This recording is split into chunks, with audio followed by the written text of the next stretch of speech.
Buenas tardes, amigos de Jaque Mate. Un placer saludarlos. Les habla Alejo de Dovitis desde Argentina. Un saludo a todos ustedes, estén en España, estén en Portugal, estén en Argentina, en Perú, en México, en distintos lugares de América. Un placer encontrarnos.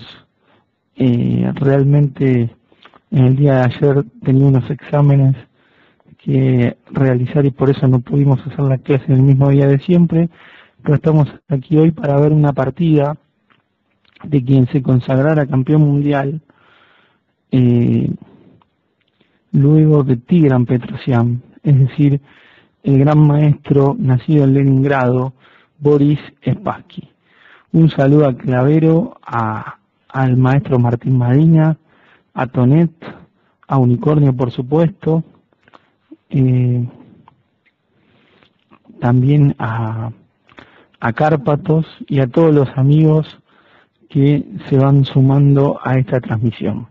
Decía que Spassky se consagró campeón mundial en 1969, aunque hizo un primer intento en 1966, donde no pudo ganar el título, que quedó finalmente retenido en manos de Tigran Petrosyan. Sin embargo, Spassky volvió a ganar el ciclo de candidatos y en 1969 sí logró el preciado título mundial a manos del mismo oponente, es decir, de quien en esos momentos pasó a ser ex campeón mundial, Tigran Petrosyan. Un saludo a M44, también al Dani. Bueno, vamos a ir a la partida y ahí vamos hablando del estilo de Spassky. Diríamos que Spassky es un jugador de peón rey y peón dama indistintamente, cosa que se da rara vez al mejor nivel mundial. Él juega todo tipo de aperturas y ya desde joven utilizaba tanto el peón dama como el peón rey. En esta partida juega ni más ni menos que contra otro ex campeón mundial y de juego muy sólido como Vasily Svivlov. Y Spassky juega caballo C3, permitiendo la defensa ninso-india. La defensa ninso-india es con la jugada alfil B4. Si el negro hiciera D5 estamos en el gambito de dama, o si el negro hiciera C5 podríamos estar en la defensa indo-benoni. Svivlov utiliza la defensa ninso-india y Spassky juega la variante que se conoce habitualmente como variante Leningrado. Un saludo a José Billington, un saludo a Baco, que dice que recién puede escuchar. Bueno, me alegro que sea así. La variante Leningrado, el blanco plantea una clavada sobre el caballo F6, que es una clavada relativa, ya que el caballo si quisiera podría moverse, aunque por supuesto se perdería la dama, mientras que las negras tienen una clavada absoluta, ya que el caballo de C3 no se puede mover de su lugar. Un saludo a Diemer, que está en Brasil. Boa tarde en Brasil. El negro juega H6, que es una jugada muy interesante, porque le pregunta al alfil, y el alfil tiene que optar entre dos diagonales, y al elegir una de las dos, entonces no va a poder cuidar la otra. Eso es lo interesante sobre H6. El blanco mantiene la clavada con el alfil H4 y ahora el negro contragolpea sobre C5 y de paso puede tener la posibilidad de sacar la dama hacia una situación agresiva.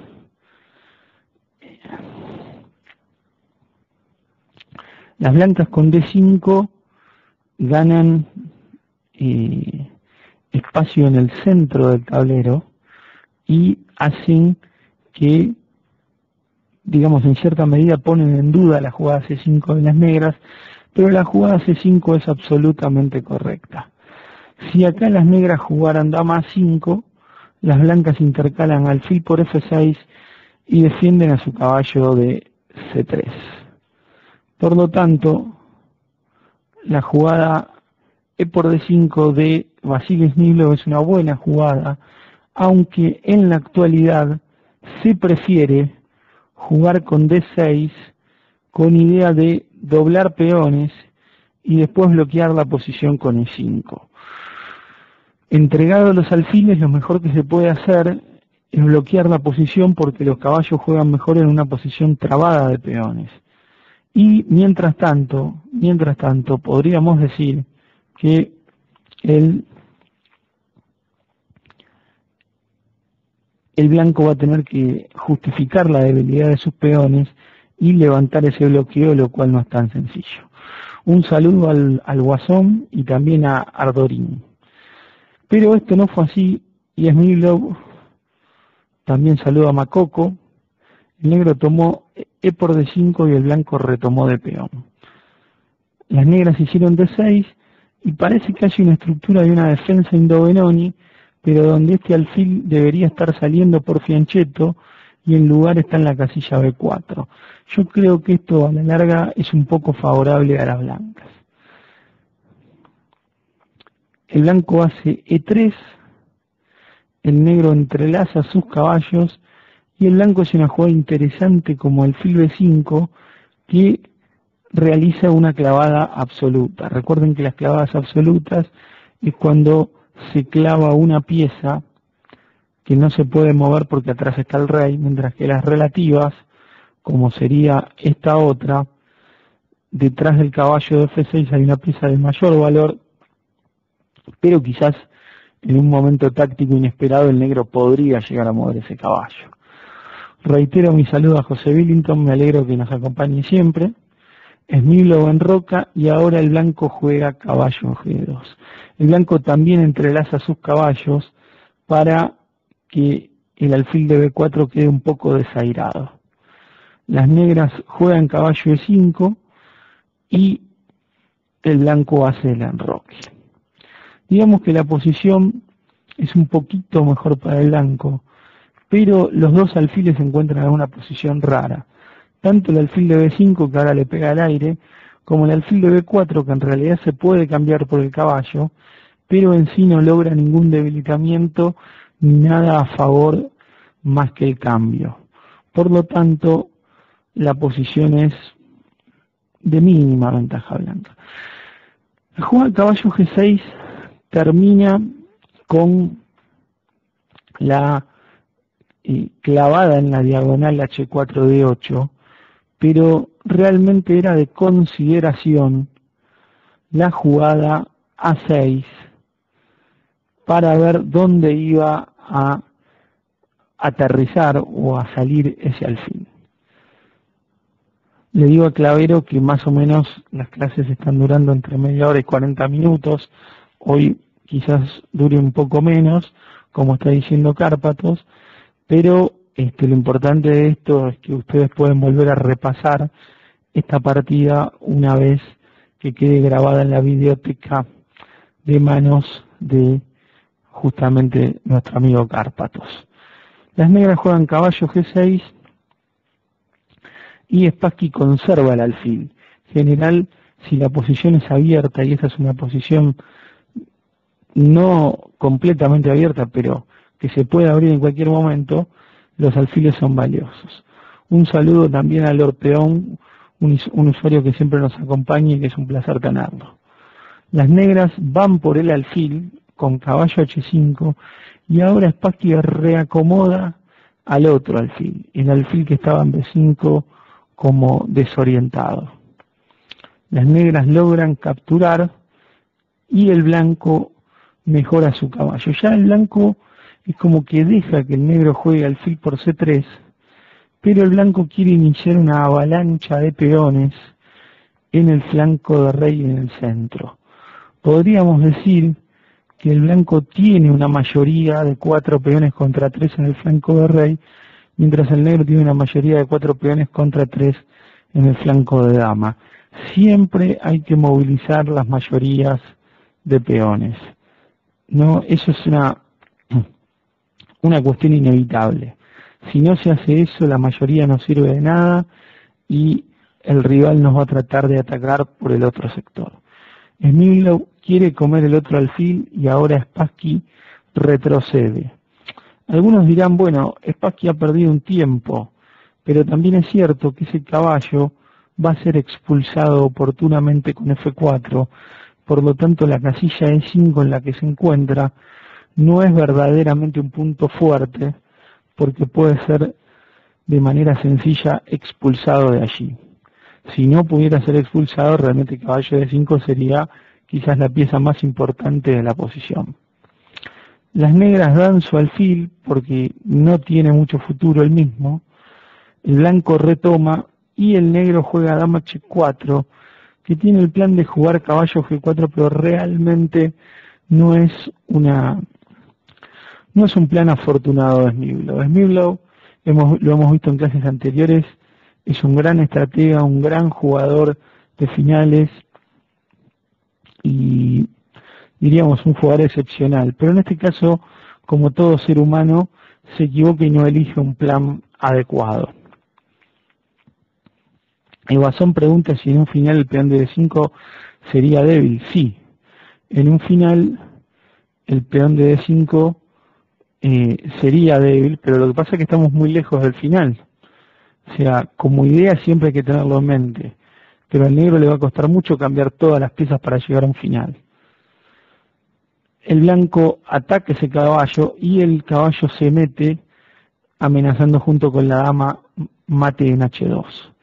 Las blancas dan su alfil, ahora no es tan importante porque el negro no tiene el par de alfiles, y ahora el blanco hace una jugada excelente como dama A4, que amenaza F5 y dejar a todas las piezas negras clavadas por la cuarta fila de las blancas, quinta de las negras. Esta jugada dama A4 creo que no fue realmente considerada de la manera que correspondía por Vasily Smyslov, porque ahora el negro tiene un problema muy serio. Si el negro vuelve con su alfil, ¿a dónde vuelve? A F5 se lo comen, a E6 se lo comen, a D7 se lo comen, solamente restaría volver a C8, lo cual sería muy triste. Si el negro se va con la dama, la jugada F5 es muy pero muy fuerte. Vamos a ver cómo Smyslov resuelve este problema, pero evidentemente su situación ya empieza a ser problemática y el plan que él había ideado de poner el caballo en G4 y ganar el alfil de las blancas terminó siendo un plan equivocado. Smyslov decidió volver alfil C8 para reorganizar su posición. Una jugada interesante, aunque difícil de hacer, pero que soluciona el problema del alfil y en cuanto saque la dama va a solucionar el otro problema. El Guasón dice le va a tener que sacar por B7. Puede ser que lo saque por B7 o que vuelva con su dama a E7 o a D8 y lo saque por D7. Vamos a ver, pero evidentemente en todos los casos el blanco sigue movilizando sus peones centrales y el caballo hace de buen soporte de ese centro y la posición de las blancas es de clara ventaja. De clara ventaja porque la movilización del centro blanco va a ser un verdadero dolor de cabeza para las negras y no va a poder ser evitada bajo ningún aspecto. Smyslov juega dama G4 y Spassky hace dama C2 con idea ya de preparar la jugada E5. Las negras buscan contragolpear expulsando al caballo de G3, que es un buen sostén del centro de las blancas, y Spassky ya hace una jugada como torre F2 que defiende a su dama, defiende la segunda línea y le da una buena casilla de salida a su caballo. Una jugada, digamos, preventiva y muy interesante. El negro, cosa que quizás debió haber tenido que hacer muchas jugadas antes, moviliza su mayoría en el flanco dama, aunque está muy lejos de conseguir algo, y el blanco directamente pone manos a la obra y juega la movida E5. El negro acá está ante un problema grave, porque si toma en E5, blanco va a tener dos peones unidos en quinta y un peón de libre. Si no toma en E5 va a tener que poner una pieza al servicio de aguantar la amenaza E por D6.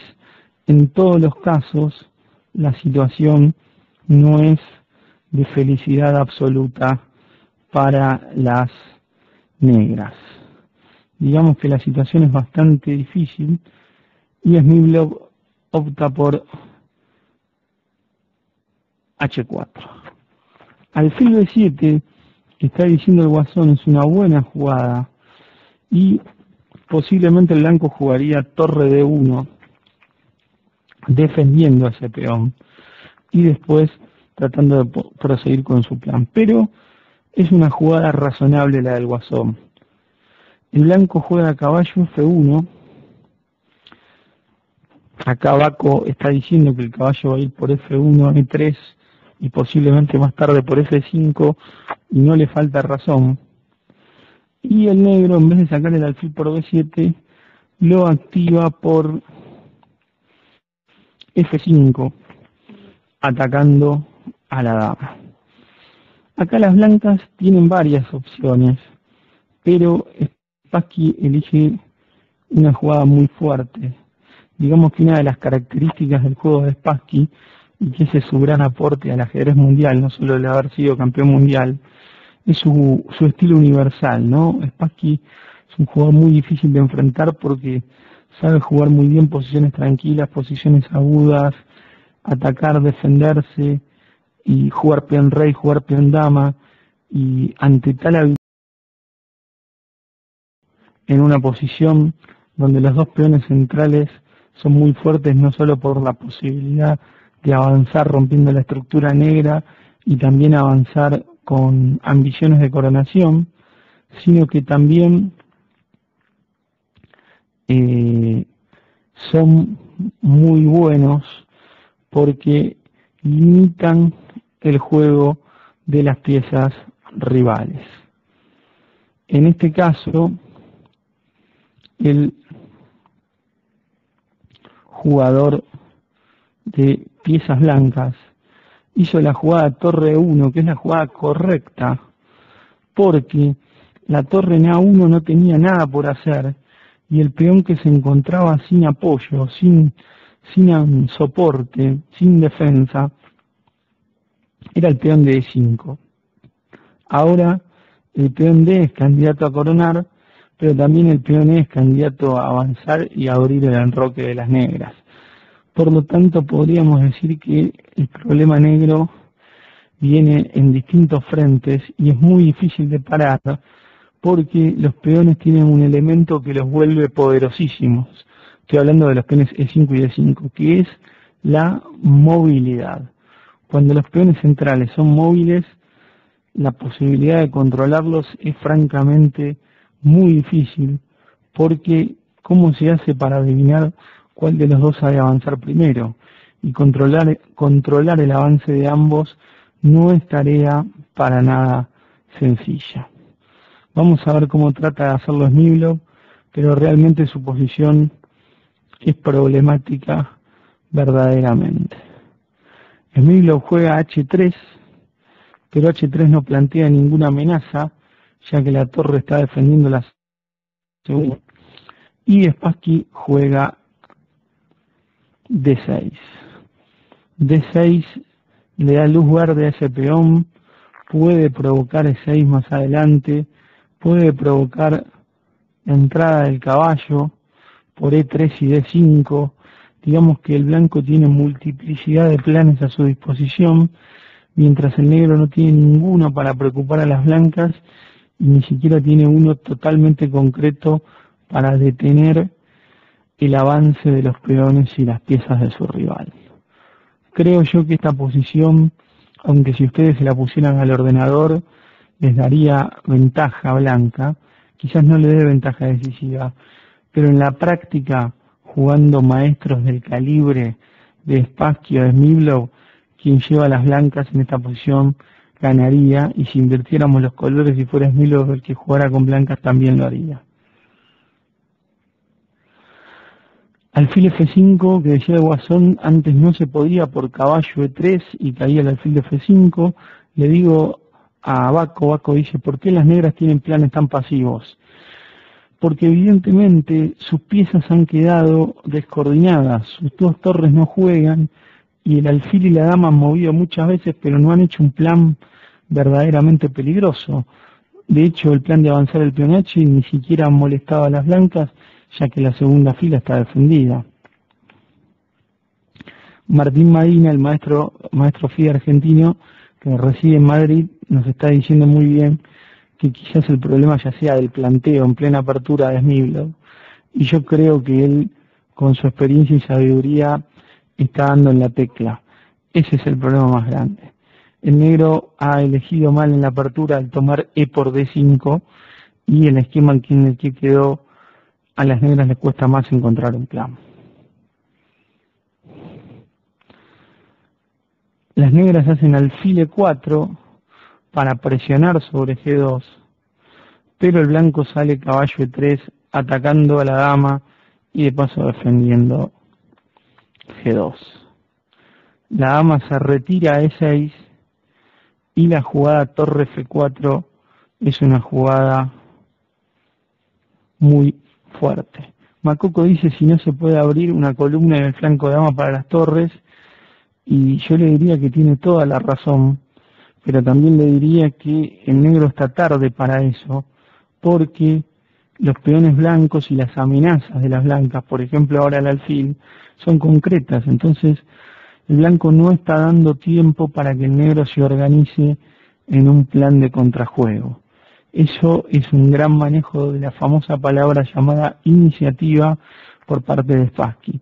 Así como dije que Spassky tenía un manejo universal del juego de los estilos, también Spassky tiene un manejo de la iniciativa excelente, y en esta partida ya lo está demostrando, no dándole a respiro a un jugador de la talla del ex campeón mundial Vasily Smilov. Smilov decide cambiar y Spassky juega doble signo de admiración, la jugada caballo F5. Todos esperábamos caballo por G2 y el blanco tenía ventaja. Sin embargo, caballo F5 va a plantear amenazas fortísimas como caballo E7 jaque seguido de torre H4 con mate. Digamos que la entrada del caballo por F5 que había presagiado Baco en varias movidas atrás se ha dado, y esta entrada es realmente terrible para las negras. Las negras no tienen forma de defender sobre todo las irrupciones por los cuadros oscuros. Las negras juegan torre 8 obviamente con la intención de entregar la calidad en caso de que el blanco haga caballo E7, pero ustedes saben que las piezas tienen un valor absoluto y un valor relativo. De manera absoluta diríamos que la torre de 8 vale 5 y el caballo de F5 vale 3. Pero como está la posición y el juego que tienen, evidentemente ese caballo de F5 es un león, el de 8 todavía es un pobre corderito. Por lo tanto, el blanco de ninguna manera va a cambiar ese caballo por esa torre. Y realizó la jugada torre E3 que amenaza el pasaje de la otra torre hacia G3. Las blancas ponen el peso de la posición sobre casillas negras y el negro con su alfil en G2, que aparte protege casillas blancas, no puede hacer nada al respecto. Las negras juegan torre A de 8 y digamos que completan su desarrollo, aunque la jugada torre A de 8 no va a servir de nada para lo que va a venir acá. Por supuesto que el mérito para Baco y para Martín Madina como profesor, desde ya que sí. Bueno, a pensar 2 minutos, juega el blanco y gana. Traten de pensar, de analizar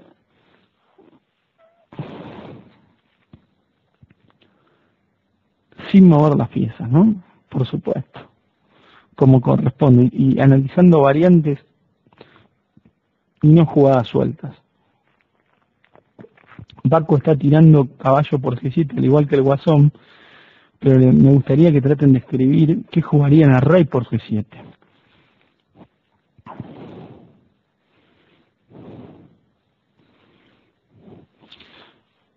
Hay que justificar qué pasa si el negro captura rey por G7. ¿Cómo sería la cuestión?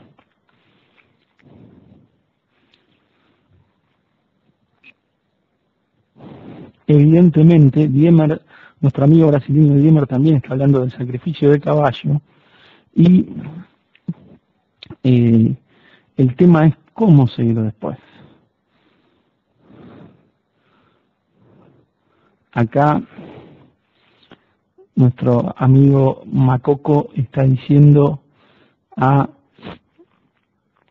caballo por G7, torre por D6, y ahora vamos a ver esas variantes. Realmente es muy interesante las líneas que han tirado y podríamos decir que en todas el blanco consigue un ataque furibundo. La jugada es caballo por G7, mis felicitaciones para todos los amigos que la han encontrado, y acá Smilo jugó torre por D6. Vamos a ver qué sucedería a rey por G7 antes de analizar torre por D6, y podríamos decir que torre G3 es una jugada muy fuerte, y como dijo Macoco, contra rey F8, el blanco gana de dos maneras, y una de ellas es torre F6, aunque hay otra que la vamos a descubrir en la propia partida. Digamos que en esta posición las amenazas de las blancas son mortales.